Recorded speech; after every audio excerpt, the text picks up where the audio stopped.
ఏంటి కుల్ఫీ వచ్చింది మండలా ఆర్ట్ రావాలి కదా. ఎప్పుడు చూసే ఛానలేనా ఇది? హాయ్ అండి, welcome back to my channel Mounika colour creations. ఏంటి ఇంకా కన్ఫ్యూజన్లోనే ఉన్నారా? అవునండి, ఇది మన ఛానలే.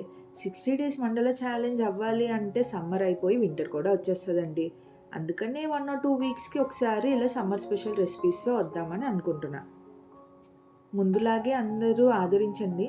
సో చూసారుగా, ఫస్ట్ 500 ml మిల్క్ని బాయిల్ చేసుకున్న, ఆ తర్వాత డిస్క్రిప్షన్లో చూపించినట్టు అన్ని ఇంగ్రీడియంట్స్ని ఒక బౌల్లో వేసుకుని బాయిల్ అవుతున్న మిల్క్ని కొంచెం కొంచెంగా వేసా. అలా ఆ ఇంగ్రీడియంట్స్ని 15 minutes పక్కన పెట్టి సోక్ చేయండి.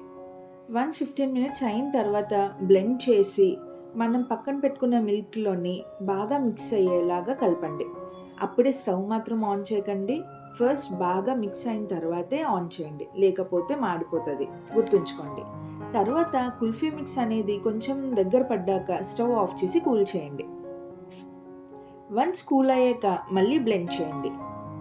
ఈసారి బ్లెండ్ చేసినప్పుడు మీరు గుర్తుంచుకోండి, స్పీడ్గా కాకుండా బ్రేక్స్ ఇస్తూ చేయాలి, లేకపోతే కుల్ఫీ మిక్స్ అనేది సరిగ్గా రాదు. చూసారుగా, కన్సిస్టెన్సీ అనేది ఇలా వస్తుంది.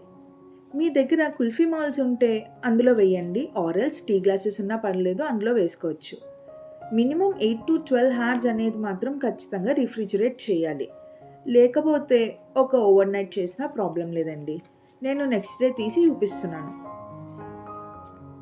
చూసారుగా, చల్ల చల్లని హోమ్ మేడ్ హెల్దీ కుల్ఫీ ఎంత సింపుల్గా రెడీ అయిపోయిందో. టేస్ట్ కూడా అలాగే ఉంటుందండి. ఇది ఏ ఏజ్ వాళ్ళైనా హ్యాపీగా తినచ్చు, no restrictions. I hope you like this video. నా ఆర్ట్ సపోర్ట్ చేసినట్టే కుకింగ్ కూడా సపోర్ట్ చేస్తారని అనుకుంటున్నానండి. Thanks for watching. Subscribe to Mounika colour creations, bringing colour and రుచి together. Stay tune for more videos. Bye అండి.